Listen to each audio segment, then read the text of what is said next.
지금 이동관 대통령실 대외협력특보 방송통신위원장 내정됐다는 얘기가 굉장히 오래전에 나왔는데 아직까지도 뭐 가타부타 공식적으로 언급은 안 하고 있어요. 근데 지금 그 학폭 논란이 계속 번지고 있는데 아들이 뭐 학폭을 저지른 걸 무마했다 뭐 이런 의혹들이 지금 하나둘씩 계속 나오고 있는데 요거는 좀 어떻게 적절한 건가요? 이 인사 자체가? 저는 윤석열 대통령께서 네. 좀 상황을 제대로 잘 파악을 하셔서 본인의 결단으로 그래 이동관 뭐 내정도 안 했으니까 임명도 안 할래 뭐 이렇게 좀 생각하셨으면 좋을 것 같아요.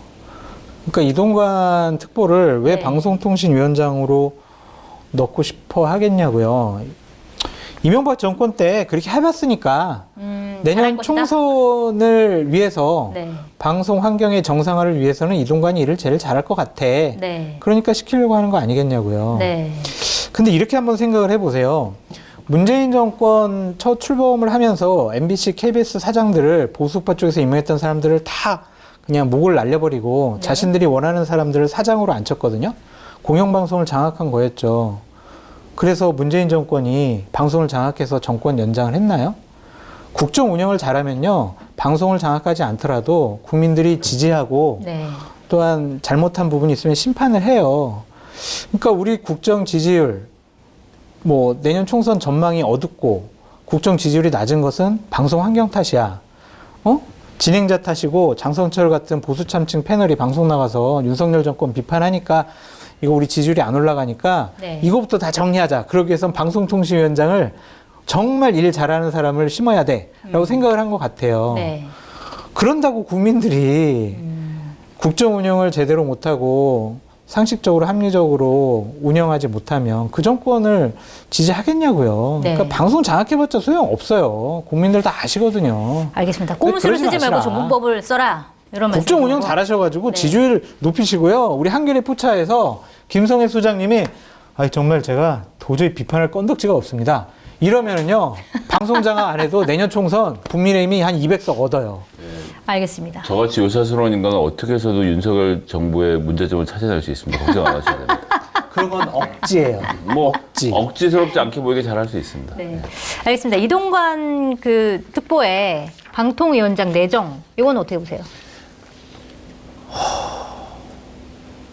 어떤 부모가 저렇게 비정한 부정으로 자식을 지옥으로 끌고 들어갈 수 있는지 저는 도저히 이해가 되지 않습니다. 자식한테 못할 짓이다. 못할 정도가 아니라 이제 30살쯤 아마 됐을 테고 어디선가 취직을 했든 뭘 했든 살고 있고 주변 사람들은 이동관 자식인지 다 알 텐데 네. 그 학폭 사실이 드러나는 것뿐만 아니라 조금 있으면 직장 주변 사람들도 알게 될 것이고 네. 조금 있으면 언론이 찾아가서 인터뷰를 시도할 것이고 이동관 씨 오늘 냈던 그 해명 자료 8페이지 제가 다 봤는데요. 정말 경악스러운 내용으로 가득 차 있었습니다. 네. 뭐 몇 가지만 지적하면 장성철 소장이 자기 몫으로 2병을 챙겨가더군요. 아 그래서 좀 아니 저도 물이 이거 어떻게 이렇게 부드럽고 맛있을 수가 있을까요? 그리고 자연이 준 선물, 독일의 먹는 샘물 노르데나우를 만나보시기 바랍니다. 검색창에서 노르데나우를 검색하시거나 홈페이지에 방문하시면 보다 자세한 정보를 얻으실 수 있습니다. 그 해명 자료 8페이지 제가 다 봤는데요. 정말 경악스러운 내용으로 가득 차 있었습니다. 네. 뭐 몇 가지만 지적하면 일단 피해자 B 씨하고 원만하게 합의 봐서 친구로 지낸다고 하는데 네. 예, 대부분의 피해자들은 가해자하고 원만하게 합의를 봐요. 아, 그런다고 피해가 없어집니까? 그런데다가 민주당이 파악한 바로는 지금 피해자가 4명이거든요. 한 명이 아니라. 그중에서 1명만 합의를 했다는 건데 그 무슨 궤변입니까? 네.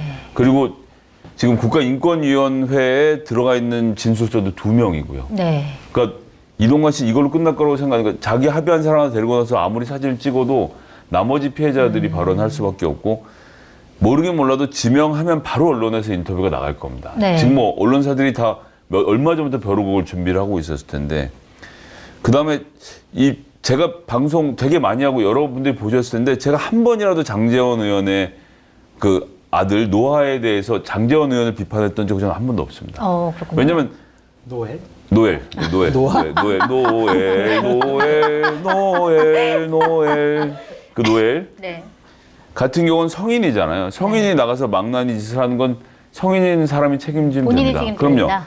장제원 의원이 그 성인이 된 아들을 불법적으로 감싸고 돌았다면 비판의 대상이 되지만 근데 이동관 씨는 자기 입으로도 얘기하지만 김승료 하나금융지주회사의 회장한테 전화를 해서 네. 어떻게 됐는지 좀 억울하다 얘기를 했는데 그 사람이 하나고등학교의 이사장이었어요. 네.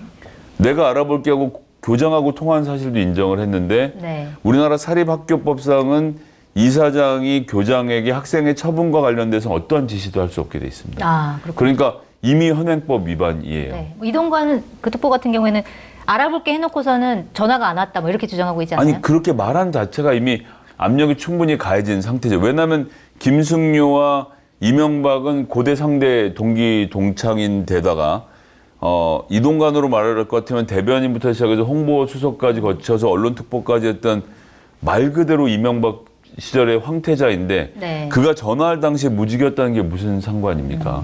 그런 상태이고 실제로 학폭위가 열리지 않은 상태에서 자기 아들은 다른 학교로 전학 간다며 명문대를 들어갔던 것이고 그때 그 담임 선생이 지금 현재 하나고등학교 교장이거든요. 네. 그러니까 이 교장에 올라선 사람이 담임 선생 때 얘기를 제대로 할 수 있겠습니까? 이미 피해자들이 진술서 나와 있고 네. 어쨌건 이것이 모두 다 불거져서 그 아들을 지옥으로 끌고 들어가서 발가벗겨진 채로 이 콜로세움에 세워놓고 오만 사람들이 조리돌림을 할 텐데 도대체 65세 방송통신위원장 자리가 뭐가 그렇게 탐난다고 네. 자식을 그 지옥에 밀어넣고 그 자리에 올라가려고 하는 건지. 네. 게다가 세계 최악으로 무능한 윤석열 정부와 그 수하들의 대통령실은 지금 한상혁을 끌어내리고 이동관을 세우면 지금 청문회하고 8월에 청문회를 한 번 더 하는 두 번의 청문회를 거쳐야 되는 이 그러게요. 엽기적인 사실에 네. 대해서 파악도 하지 못한 채 이런 일을 벌이고 있다고밖에 볼 수 없기 때문에 이렇게 무능한 난 사실은 사악한 것까지는 어떻게 참아볼 수 있는데 무능한 애들은 정말 참지를 못하겠어요.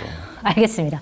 자, 말씀하셨다시피 일단 청문회 이번에 하고 7월이 되면 다시 또 청문회를 똑같은 사람이 또 해야 되는 두 번 청문회를 거쳐야 되는 이 상황. 그리고 국민의힘 안에서도 사실은 이동관 특보에 대한 굉장히 큰 우려가 나오는 것 같아요. 이거 좀 어떻게 봐야 될까요? 우려스럽죠. 그러니까 저분 두 가지로 나눠봐야죠. 하나는 자식 학폭 문제랑 네. 또한 방송 환경을 본인들은 정상화라고 하지만 장악을 위해서 여러 가지 무리수를 두겠다라는 것. 네. 큰 상대 우려스러울 수밖에 없는 것이고 인사청문회를 하게 되면 민주당 분들이 가만 안 있을 거 아니에요. 네.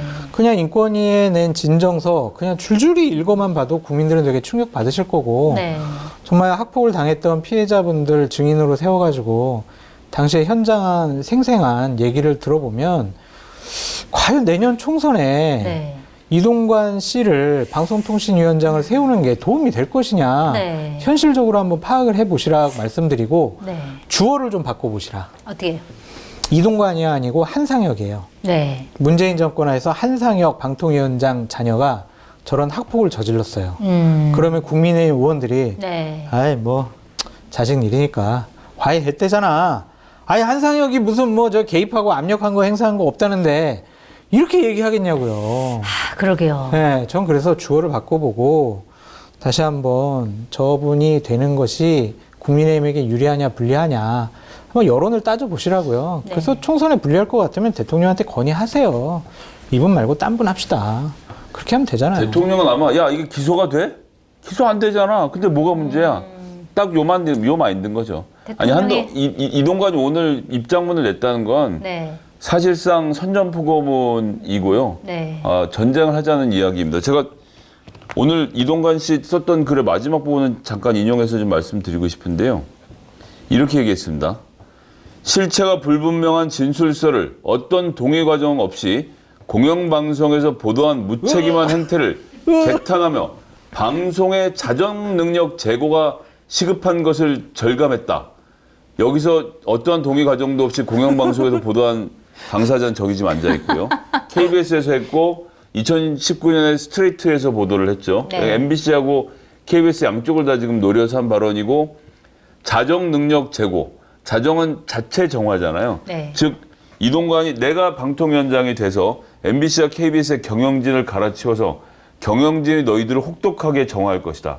라는 선전포고를 이렇게 대놓고 하는 방통위원장 후보 예정자는 처음 만나봅니다. 그 2018년도, 19년도 약 2년간 네.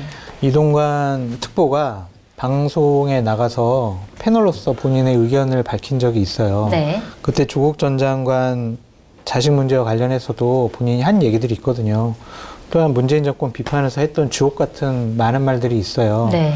그것들이 아마 민주당 청문회 준비팀이 그런 거 다 조사해가지고 그대로 물어볼 것 같아요. 네. 과연 그런 것들에 대해서 어떻게 답할까? 그래서 저는 이렇게 대통령을 힘들게 하지 마시고 또한 네. 국민의힘에게 내년 총선의 어두운 그림자를 드리우게 하지 마시고 본인 스스로 이런 부분에 있어서 그냥 좀 저 방송통신위원장 안 할래요. 그렇게 얘기하셨으면 좋겠어요. 부담감을 스스로 덜어주시라. 네. 그렇게 말씀드립니다. 누가 부담을 가져요? 대통령이요? 제가요. 너무 시키고 싶어 하는 것 같은데. 아니 제가 이동관이 방통위원장 되면은 나 방송 다 잘릴 것 같거든. 내가 엄청 부담 느껴요. 아, 그러네요. 지금 그건. 목줄이 달려있는. 근데 어차피 이건 안 잘리잖아요. 아, 이건 안 잘리죠. 그건 됐죠. 한겨레도 좀 잘릴 수 있죠. 두 분 다 지금 위험할 수 있습니다. 왜요? 여기는 이제. 아, 저는 대놓고 이쪽이고. 민주당 팬이라서 괜찮아요. 아, 그래서 오히려 괜찮은 건가요? 예. 지금 여기. 저는 중립을 가장한 사람이 아니잖아요. 저는 국민의힘 총선 승리를 위해서 네. 이동관 특보가 방통위원장 되는 것이 적절하지 않다라고 국민의힘과 보수파를 위해서 하는 말입니다.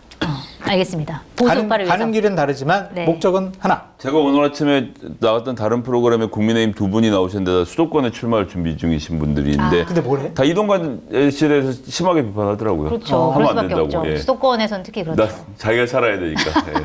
그렇습니다. 자, 알겠습니다. 우리.